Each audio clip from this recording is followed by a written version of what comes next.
ژورنالیستان او څنګه پر یوټیوب خپل کتونکي او مینوال ډېرولی شو؟ ژورنالیستان او رسنۍ لیواله وي چې خبرې ډېرو خلکو ته ورسیږي او اغېز ولري. یوټیوب په هغه خوالیو رسنیو کې راځي چې په دې برخه کې ډېر څه کولی شي.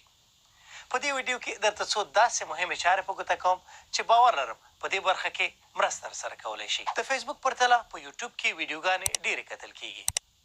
یعنې زموږ او ستاسې لپاره یو ښه وسیله او فرصت. لومړی په یوټیوب کې د تولیدونکو لپاره تر ټولو مهمه خبره د خپلو کتونکو پیژندل دي او دا معلومول دي چې دوی څه غواړي. د بېلګې په توګه زموږ د ازبکي یوټیوب کتونکي له فارسي او ترکي سره فرق لري. د ازبکي یوټیوب کتونکي تر ډېره کورني خبرونه خوښوي.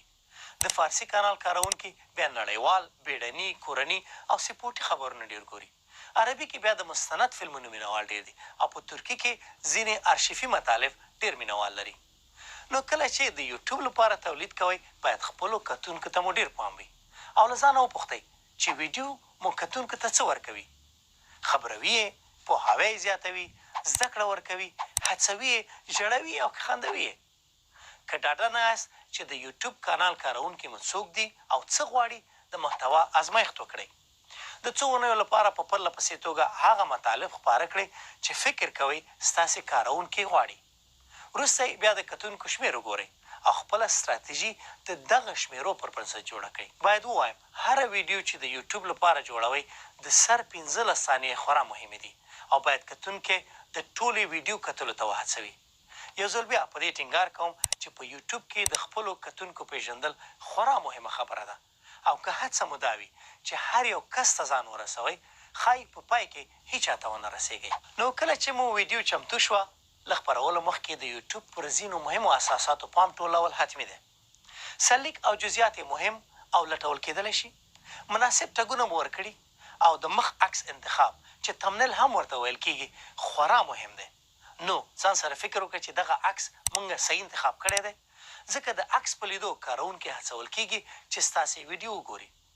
نو ویلی شو چې دا هغه 4 مهمې برخې دي چې له مخې ګوګل، یوټیوب او د لټون نورې ویبپاڼې ستاسې ویډیو کاروونکو ته وړاندې کوي. د انټرنیټ په نړۍ کې دې ته SEO وایي یعنې سرچ انجن اپټیمایزیشن.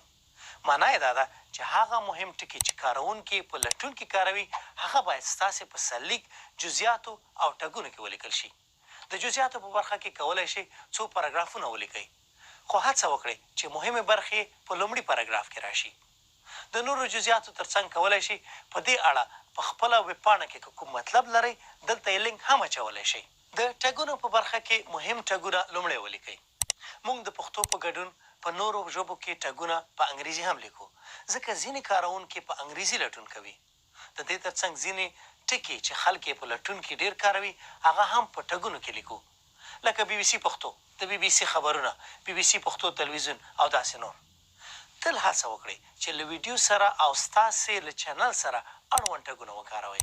نو باید ووایم که سرلیک، ټګونه او د ویډیو جزئیات مو د لټون د اساساتو سره برابر نه نو یوټیوب مو ویډیو نه لیست کوي او کتونکي به مو تل لږ وي. زما سپارښتنه دا ده چې دې برخې ته ډېر پام وکړئ او په یوټیوب کې وګورئ چې ورته ویډیوګانو لپاره نورو خلکو کوم سرلیکونه غوره کړي دي او څومره کتونکي لري. که ویډیو مو ډېره وکتل شي نو لټون یې درجه بندي کوي او پلټونکو ته یې له نورو ویډیوګانو پورته ښیي. درېیمه برخه کله چې مو ویډیو خپاره شوه نو حتمي ده چې خلک پرې خبر کړئ. فیسبوک، انسټاګرام، ټویټر او ځینو نورو خوالو رسنیو کې شریکول اړینه خبره ده. په فیسبوک کې د یوټیوب لینک اچول ګټوره لار نه ده. نو هڅه وکړئ چې د خپلو ویډیو څو ثانیې د اعلان په څېر پر فیسبوک خپاره کړئ او لینک یې په کامنټ کې واچوئ. د دې ترڅنګ کولی شئ د ویډیو په اړه یو عکس خپور کړئ او لینک یې په کامنټ کې ولیکئ. لینک یې ځکه په کامنټ کې ولیکئ چې ځینې وختونه فیسبوک د یوټیوب ویډیوګانې کاروونکو ته نه ښکاره کوي. هڅه وکړئ خپله ویډیو د فیسبوک په ځینو مربوطه ګروپونو کې هم شریکه کړئ. باید ووایم چې د فیسبوک پرتله په یوټیوب کې اوږدې ویډیوګانې ښې کتل کېږي یعنې خلک یې ډېرې ګوري او څومره چې ستاسې ویډیو ډېره کتل کېږي هماغومره یې یوټیوب په لټون کې پورته راوړي. نو که خبره راټوله کړو د یوټیوب لپاره که تولید کوئ اول باید خپل کتونکي وپېژنئ. دویم دوی کوم ډول مطالب خوښوي. دریم د ویډیو خپرولو پر وخت د یوټیوب حساسات ته پام حتمي خبره ده. څلورم د ویډیوګانو په خپرولو کې ځنډ مه کوئ. پنځم د خواله رسنیو له لارې له خپلې ویډیو خلک خبر کړئ. په پای کې ستاسې بریالیتوب په پرله پسې توګه د معیاري ویډیوګانو په خپرولو کې دی. یعنې که د ورځې یا اونۍ یوه یا هم ډېرې ویډیوګانې خپروئ، دغه کار په پرله پسې توګه وکړئ، ځکه خلک ستاسې له کانال سره روږدي کېږي او کتونکي مو په مینهوالو بدلېږي.